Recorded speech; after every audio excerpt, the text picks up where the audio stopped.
The reason why this is such a problem is because even though journalism is a very flawed way of getting, communicating things to the public, it's an essential part of raising public awareness about a certain issue.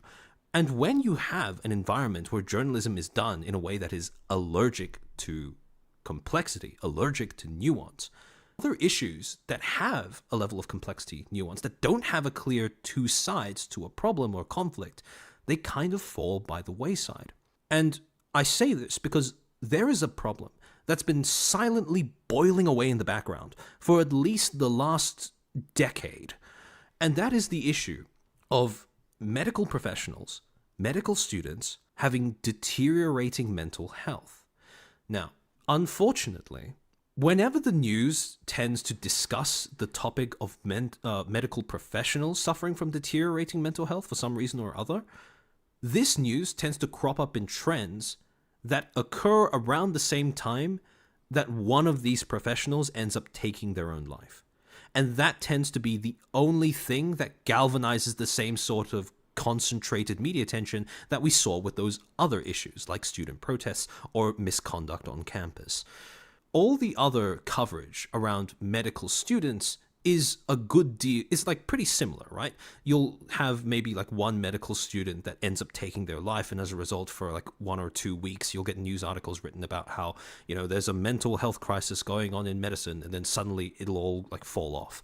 And you do have sporadic coverage occurring like throughout, but a lot of this coverage doesn't really touch on the mental health aspect that much, or at least that's not the main focus of the article, right? Because it's a lot of our recent articles have been focusing on things like financial troubles, although that's been a big talking point in Australia in general, because we're currently going through a cost of living crisis, which is one of the buzzwords that's been tossed around. But, we're kind of getting fucked by rising rent prices, really bad city planning, a duopoly in terms of our grocery chains. So it's pretty rough financially. But again, when it comes to the issue of mental health, it's really underreported. And this is both an important and a difficult problem to address for 2 reasons. One is, unless it's anonymous, medical students especially will strongly resist self-reporting, right? And part of this is due to, at least from what I've heard and what other studies have confirmed as well, an enduring stigma that if you are diagnosed with some sort of mental health condition, that might, in some way, impact your future careers. Now, I know that this is an actual thing because I've had, and again, this is where the sort of anecdotal side of things comes into play. I've had medical students who have come up to me and told me that when they suspected that they might have, let's say, anxiety, depression, ADHD, and they've gone in to see a psychiatrist, that consultation ended with the psychiatrist saying, yes, I think you do have this condition, but I don't think you should be diagnosed because if you do, that might affect your career prospects. And again, this is a medical professional telling someone that, right? So if this is like and again, this is not something that people will declare publicly, but the fact that it exists means that this stigma does not exist for no reason. It has a source. The second problem is that partially as a result of the stuff that I talked about with stigma and stuff, medical students just don't feel like they're in an environment where anyone is obligated to give a shit about them. And they don't feel like they're in an environment that can support them through that kind of struggle. That is awful to tell someone. Yeah, that's true. But as a result of this, right, because of the fact that there is, because of the fact that there exist environmental systemic problems with the way that medicine works as an industry and as as a discipline of study, because of all of those things, right, it's a terrible thing to tell someone, but it might actually be justifiable because there is a real chance that there might actually be discrimination against, people who have been formally diagnosed with a mental health disorder, and nobody will know because there is a massive problem with a lack of transparency in the way that student to mentor or Student to mentor communication is done when a student is put in the position of like an internship. So, as a result of all these problems that I talked about earlier, right? Again, I want to stress that even though a lot of what I'm going to be talking about is like anecdotal evidence from like stuff that people have said when they approached me about this issue, there have been studies, like academic studies, that have been done about this problem, right? But because of all the issues that I just talked about, these studies tend to suffer from these three problems, right? They tend to be relatively small in scale and data tends to be sparse. A lot of it also relies on anonymously reported data. Because again, these students do not want to out themselves. They do not feel safe, they do not feel supported, and they feel like they would be punished with no possibility of recourse. So, as a result of both of these things, evaluating solutions is also extraordinarily difficult. So we have had instances where universities have like launched an initiative to like, give some sort of like mental health support training to their students, or like, something that our university implemented a while ago was Are You Okay Day, which is like impotent at best and performative at worst. So like like honestly, what is that supposed to do for somebody? But yeah, so evaluating solutions is really difficult because even if you implement something that you think will be effective, right? That isn't just, asking someone if they're okay. If a medical student tries out one of your solutions, one of your support systems, countermeasures, whatever, and it doesn't work, they aren't going to say anything. They aren't going to leave a review. They aren't going to give feedback. They're just going to stop using it. And the problem then endures.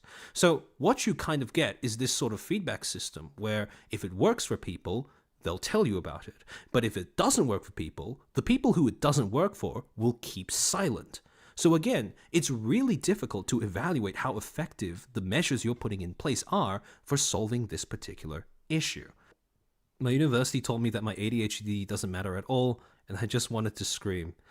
Okay, yeah. So we have that kind of intolerance as well, which is a massive problem. And it's especially a problem in medicine for reasons that we'll get into later. But yeah, even though a lot of universities have this sort of we care about mental health kind of rhetoric, you see plenty of cracks in that particular sort of representation of themselves.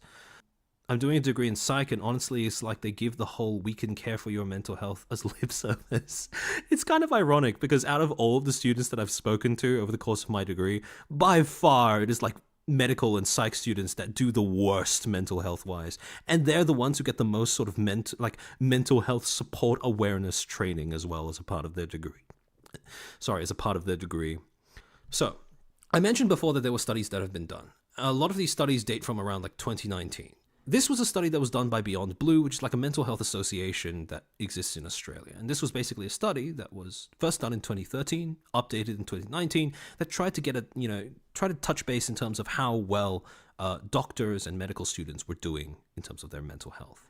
This was also a similar study that was done using data that partially came from this, I believe, that tried to just sum up how medical students seem to be doing in general between Australia and New Zealand.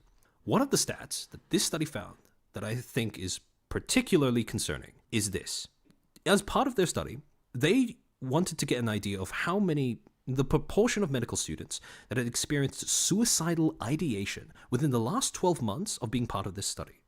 The percentage was 20% for females, 17% for males. Then they took the statistic, did the same sort of thing by measuring what proportion of the general population had this same issue. And as you can see, the numbers are way lower. 2.7% for women, 1.9% for men. These numbers are almost 10 times the size of this. And this, they repeated the same thing when it comes to depression and anxiety. And they found the exact same trend over there, where medical students were just, disproportionately more likely to suffer from those conditions than, as compared to the general population. Spencer Howard, I prefer outward prejudice than performative BS. Same, because at least you can address, outward prejudice easier. So yeah, and I do want to just emphasize, right? This is an issue. Hands down, this is an issue, right? No one's going to argue with that. But in case you might be thinking, oh, well, the data for this might be taken from a sample size that's too small or misleading in some way because of its size. I think that it's pretty reasonable, because of all the things that I talked about before, I think it's pretty reasonable to assume that this statistic is more likely to be an underrepresentation than an overrepresentation. And again, even though these, this is a study that's been done in Australia, this is not a problem that's unique to Australia.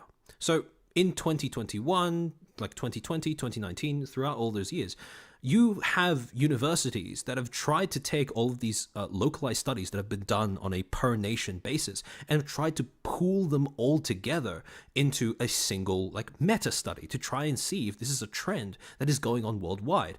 And surprise, surprise, it is. This is a paper that basically confirms the idea that anxiety is grossly overrepresented in medical students in terms of the percentage of them that suffer from it compared to the general population, and that this is a trend that's happening throughout all parts of the world. Again, because of the way that each particular country has its own set of specifics in terms of student circumstances, subject culture, etc., etc., the exact percentages tend to vary wildly. I think the final percentage they settled on was for anxiety, reported anxiety, when they averaged out all the different studies, was something like 1 to 65%, which is a massive range to the point where it almost loses meaning. But again, the main point being that across the world, this is a condition that is overrepresented in medical students. Now, this was a paper that basically, again, reiterated that same point, but included depression in the statistics as well. And they also included a section where they basically said, this is an important problem to address because it is, well, I mean, it's pretty obvious, but they proved it using numbers anyways, that medical students that suffer from depression, anxiety, that feel unsupported in their studies, they go on to become doctors that are less effective because, essentially, they're burnt out. They're going into a career that is extraordinarily demanding on mentally, physically, emotionally, and they're going in on empty tanks. So there is one more study that I wanted to touch on, and that is a study that was done in 2020 where they interviewed a bunch of medical students to get an idea of what these students felt were the main stresses that caused them to have deteriorating mental health. And a lot of the things that were mentioned in these interviews were the things that I talked about just then. Stuff like feeling unsupported by the system that, you were educated in, feeling like academic staff wasn't there to support you, and in worse cases were, actually there as a punitive force, something there to ensure only there to discipline you or tell you off or something. They also described that they didn't feel like their peers were enough of a supportive network for them, which, to be fair, I kind of understand, because if everyone's burnt out, I don't think it's reasonable to assume that they can just rely on one another to get through it. And finally, the thing is that, again, you had that exact same trend where some of these universities that these students who were interviewed came from had implemented, mental health awareness programs. Some of them instituted, mental health breaks or mental health holidays in the middle of the semester, or leave that you could take whenever you felt like things were getting especially bad. And now some of these students who were interviewed did feel like that was a very effective way of treating their problems. But for the others who didn't feel like this was enough, or felt like they were implemented in a way that was designed to discourage students from actually using those support systems, they just didn't say anything. They only spoke up in the study because it was anonymous. And they, again, for all the reasons I just mentioned, they didn't feel like this was something that they could voice out when it was attached to their identity. So